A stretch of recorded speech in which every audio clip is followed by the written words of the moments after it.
प्यारे तलबा व तालिबात, अस्सलाम वालेकुम। पिछले पीरियड में हमने 10वीं जमात में ज़राअत सबक शुरू किया था। उसमें हमने ज़राअत की किस्में, ज़राअत के तरीक़े के बारे में पढ़ा था। अब उसके बाद हम देखेंगे भारत की ज़राअती पैदावार। तो भारत में मौसम के एतबार से ज़राअती पैदावार को 3 हिस्सों में तकसीम किया गया है। ख़रीफ़ की फ़सल, रबी फ़सल और ज़ाइद फ़सल। तो ख़रीफ़ की फ़सल किसे कहते हैं? तो बारिश के मौसम में हासिल की जाने वाली फ़सल को ख़रीफ़ की फ़सल कहा जाता है।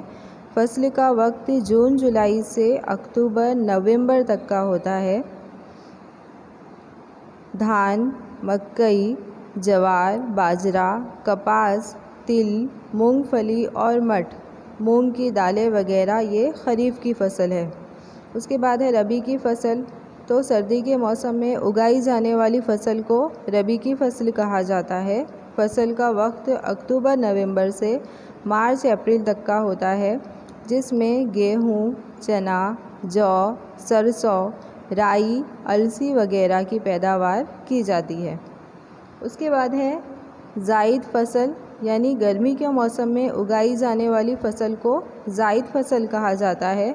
फ़सल का वक्त मार्च से जून तक का होता है, जिसमें धान, तिल, बाजरा, तरबूज, ककड़ी, खरबूज वगैरह ये ज़ाइद की फ़सल है। उसके बाद देखेंगे भारत की ख़ुसूसी ज़राअती फ़सलें। तो भारत की ख़ुसूसी ज़राअती फ़सलों में अनाज की फ़सलें हैं, दालें, तिलहन, मशरूबात, नकद फ़सलें, अदविया, मसाला जात फ़सलें, यानी ऐसी फ़सलें जो दवाओं के तौर पर और मसालों के तौर पर इस्तेमाल की जाती है, फल है और सब्ज़ियाँ हैं। तो ये भारत की ज़राअती फ़सलें हैं। तो अनाज की फ़सल में चावल, गेहूँ, जवार, बाजरा, मकई, जौ वगैरह का शुमार होता है। दालों में तुअर, मूंग, चना, मटर, वाल, उड़द, मसूर की दाल का शुमार होता है। तिलहन में तिलहन यानी कि ऐसी फ़सल जिसमें से तेल निकलता हो, जैसे कि मूंगफली है, तिल है, सरसों, नारियल, अलसी, सूरजमुखी। मशरूबात में यानी जिसको पिया जाता है, जैसे चाय, कॉफ़ी, कोको। नकद फ़सलें, नकद फ़सलों में कपास, गन्ना, पटसन, तंबाकू, रबर का शुमार होता है। अदविया मसाला जात में ज़ीरा, सौंफ, मेथी, काली मिर्च, लहसुन वगैरह का शुमार होता है।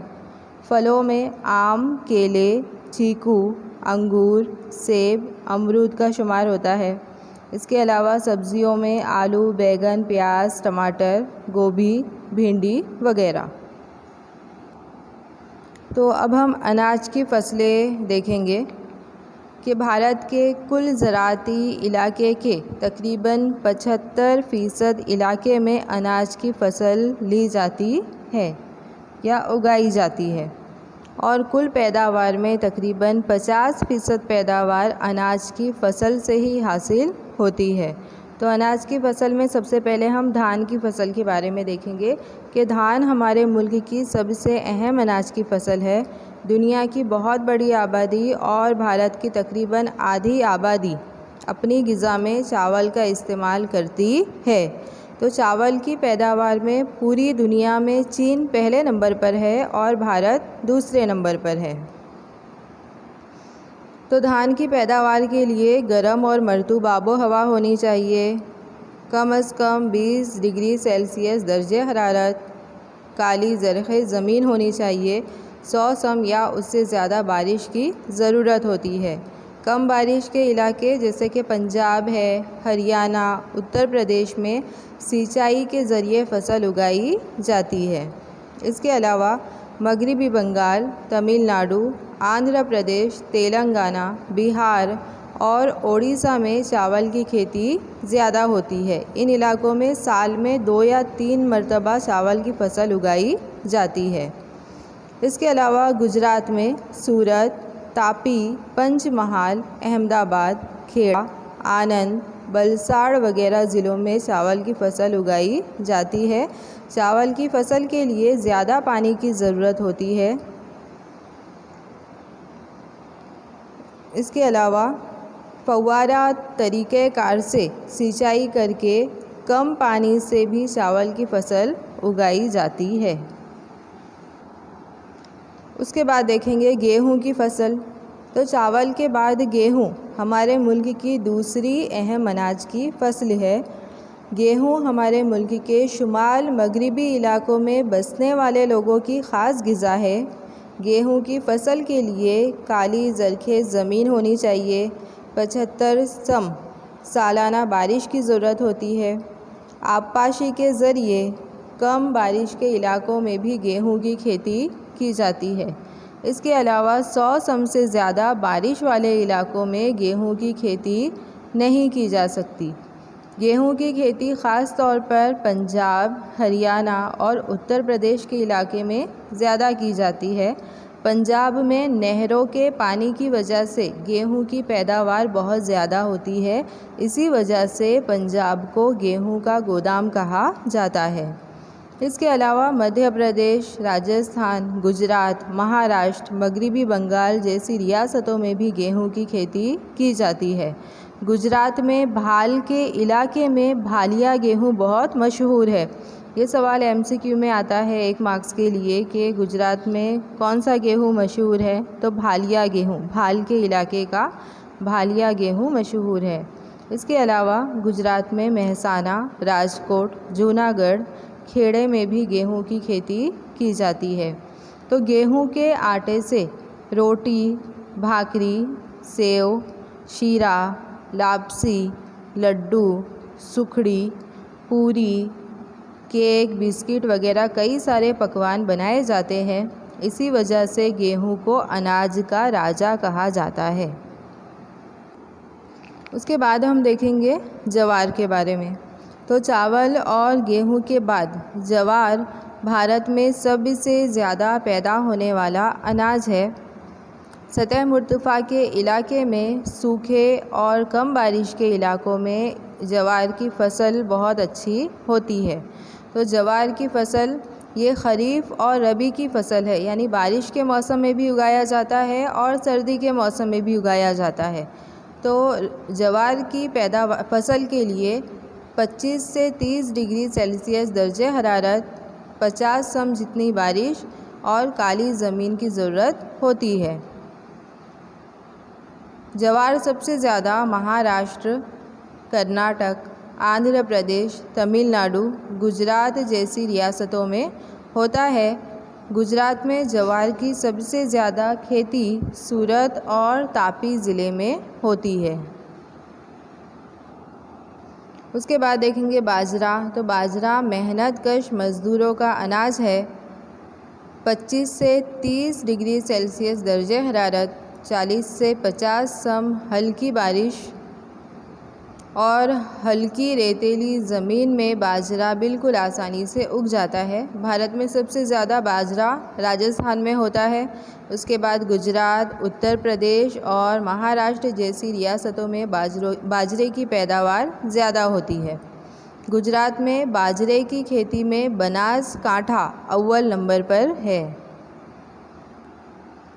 उसके बाद देखेंगे मकई की फ़सल के बारे में। तो मकई की फ़सल रबी की फ़सल है, यानी कि सर्दी के मौसम की है। चावल और गेहूं के बाद दुनिया में मकई की सबसे ज़्यादा खेती की जाती है।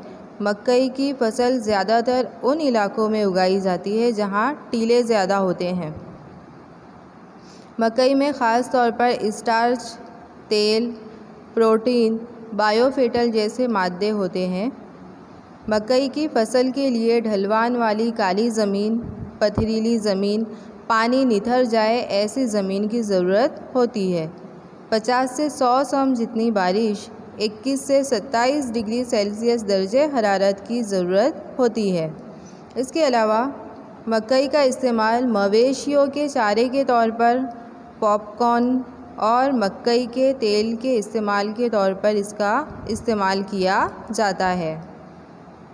भारत में सबसे ज़्यादा मकई राजस्थान में होती है। उसके बाद कर्नाटक और आंध्र प्रदेश में भी मकई की पैदावार ज़्यादा होती है।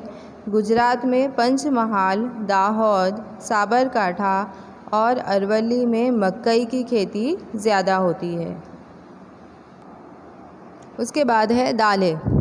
तो सब्ज़ी खोर लोगों के लिए दालें प्रोटीन का ज़ख़ीरा है, यानी दालों में सबसे ज़्यादा प्रोटीन होता है। तो दालों में तुअर, मूंग, चना, मटर, वाल, मठ, उड़द वगैरह का शुमार किया जाता है। तुअर, उड़द, मूंग, मठ की जो फसल है वो बारिश की मौसम की फसल है। चने, मटर और मसूर रबी की फसल है, यानी सर्दी के मौसम की फसल है। इसके अलावा दालें सबसे ज़्यादा मध्य प्रदेश में होती है। उसके बाद राजस्थान, उत्तर प्रदेश, महाराष्ट्र, ओडिशा, बिहार, आंध्र प्रदेश जैसी रियासतों में दालों की पैदावार ज़्यादा होती है। गुजरात में वडोदरा ज़िले में तुअर की खेती सबसे ज़्यादा होती है। मूंग और मठ कच्छ में होता है और उड़द की खेती सबसे ज़्यादा पाटन ज़िले में होती है। तो दालों की फसल के ज़रिए ज़मीन में नाइट्रोजन दोबारा जगह पा लेती है। यही वजह है कि अनाज की पैदावार के बाद ज़मीन की ज़रख़ेज़ी को महफूज रखने के लिए दालों की खेती की जाती है। उसके बाद हम देखेंगे तिलहन। तो तिलहन किसे कहते हैं? तो ऐसी पैदावार जिसमें से तेल निकलता हो। तो तिलहन में मूंगफली, तिल, सोयाबीन, एरंडिया, सूरजमुखी और अलसी वगैरह का शुमार तिलहन में किया जाता है। तिलहन में सबसे पहले मूंगफली के बारे में देखेंगे कि मूंगफली को तिलहन की पैदावार में सबसे अहम मकाम हासिल है। मूंगफली की फसल के लिए काली कसदार ज़मीन, पानी भरा ना रहे ऐसी ज़मीन, 20 से 25 डिग्री सेल्सियस दर्जे हरारत, 50 से 70 सम बारिश की ज़रूरत होती है। मूंगफली की जो फसल है वो ख़रीफ़ की फसल है, यानी कि बारिश के मौसम की फसल है। तो भारत में सबसे ज़्यादा मूंगफली गुजरात रियासत में होती है। उसके बाद आंध्र प्रदेश, तमिलनाडु, महाराष्ट्र जैसी रियासतों में मूंगफली की पैदावार ज़्यादा होती है। मूंगफली की पैदावार में पूरी दुनिया में चीन पहले नंबर पर है और भारत दूसरे नंबर पर है। इसके अलावा पूरे भारत में गुजरात मूंगफली की पैदावार में अव्वल नंबर पर आता है। गुजरात में जूनागढ़ में सबसे ज़्यादा मूंगफली की पैदावार होती है। इसके अलावा गिर, सोमनाथ, अमरेली, राजकोट, भावनगर जैसे ज़िलों में मूंगफली की पैदावार ज़्यादा होती है। तो गुजरात में मूंगफली का इस्तेमाल खाने के तेल के तौर पर किया जाता है। उसके बाद हम देखेंगे तिल।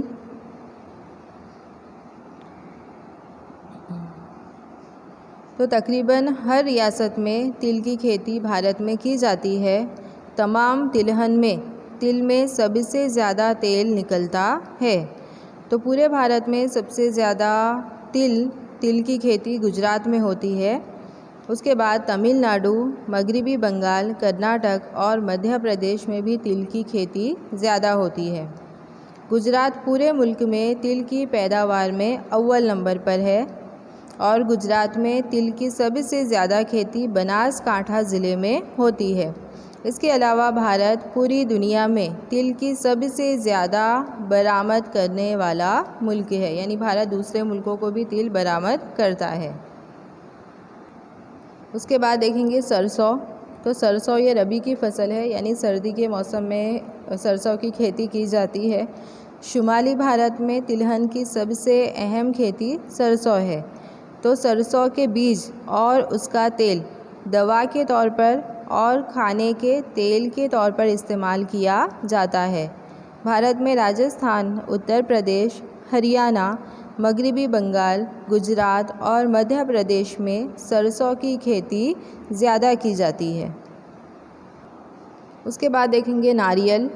तो नारियल समंदर के किनारे गर्म और मरतूब आबोहवा, नमकियाती ज़मीन में उगाई जाने वाली बागियाती फसल है। भारत में कर्नाटक, केरल, तमिलनाडु, अंडमान निकोबार में नारियल के बाग कसरत से आए हुए हैं। गुजरात के समंदरी किनारे के इलाकों में भी नारियल की खेती की जाती है। जनूबी भारत में नारियल से हासिल किया हुआ खोपरे का तेल खाने के तेल के तौर पर इस्तेमाल किया जाता है। इसके अलावा नारियल का पानी सेहत के लिए फ़ायदेमंद होता है। उसके बाद देखेंगे एरंडी का तेल। तो एरंडी की जो फसल है वो रबी और ख़रीफ़ की फसल है, यानी सर्दी और बारिश के मौसम की फसल है। दुनिया भर में जितनी पैदावार एरंडी की होती है उसका 64% हिस्सा भारत में होता है। तो भारत पूरी दुनिया में एरंडी की पैदावार में अव्वल नंबर पर है। उसके बाद चीन और ब्राज़ील का नंबर आता है। तो एरंडी की कुल पैदावार का तकरीबन 80% हिस्सा गुजरात में होता है। इसके अलावा आंध्र प्रदेश और राजस्थान में भी इसकी पैदावार होती है।